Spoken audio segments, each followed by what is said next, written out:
रमजान की शुरुआत जहां मुस्लिम समाज के लिए इबादत और खुशी का समय होती है, वहीं महाराष्ट्र की राजनीति में इस दौरान बड़ा फैसला सामने आया है। मुख्यमंत्री देवेंद्र फडणवीस ने सामाजिक और शैक्षणिक रूप से पिछड़े मुस्लिम वर्ग को दिए गए 5% आरक्षण से जुड़े पुराने अध्यादेश को औपचारिक रूप से निरस्त मानते हुए उसे जुड़े हुए सभी सरकारी आदेश और परिचित पद को रद्द कर दिया है। आपको बता दें कि ये महाराष्ट्र की राजनीति में एक बड़ा फैसला है।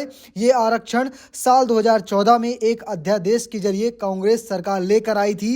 इसके तहत मुस्लिम समुदाय को विशेष पिछड़ा प्रवर्ग ए यानी SBC ए के में शामिल कर सरकारी नौकरियों और शैक्षणिक संस्थानों में 5% कोटा प्रदान किया गया था। उसी आधार पर जाति प्रमाण पत्र और वैधता प्रमाण पत्र भी जारी किए जा रहे थे।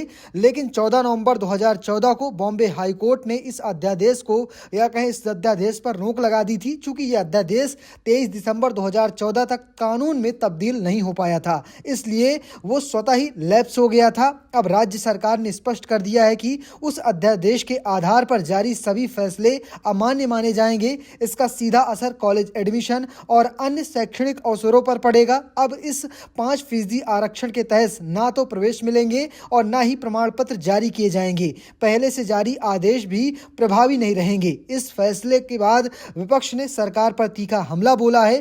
कांग्रेस नेताओं का आरोप है कि सरकार ने जानबूझकर मुस्लिम समुदाय को आरक्षण के लाभ से वंचित किया है। मुंबई कांग्रेस अध्यक्ष वर्षा गायकवाड़ ने कहा कि यह कदम सामाजिक न्याय और समान अवसरों की भावना के खिलाफ है और इससे लोकतांत्रिक मूल्य को नुकसान पहुंचेगा।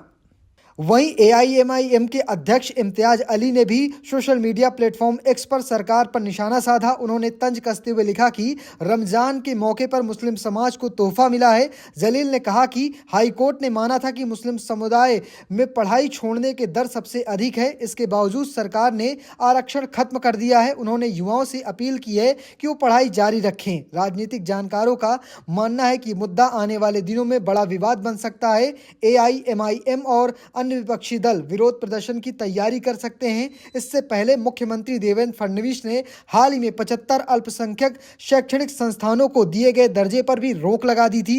यह निर्णय उप मुख्यमंत्री अजित पवार के निधन के तुरंत बाद लिया गया था। अल्पसंख्यक विकास विभाग पहले अजित पवार के पास था, अब इसकी जिम्मेदारी उनकी पत्नी सुनेत्रा पवार संभाल रही हैं। कुल मिलाकर महाराष्ट्र में मुस्लिम 5% आरक्षण का मुद्दा एक बार फिर से राजनीति का केंद्र बन गया है। आने वाले समय में देखना दिलचस्प होगा कि यह फैसला कानूनी और राजनीतिक रूप से किस दिशा में जाता है। फिलहाल आपको क्या लगता है, कमेंट बॉक्स में लिखिएगा और पेज को फॉलो करना, चैनल को सब्सक्राइब करना बिल्कुल भूलिएगा। धन्यवाद।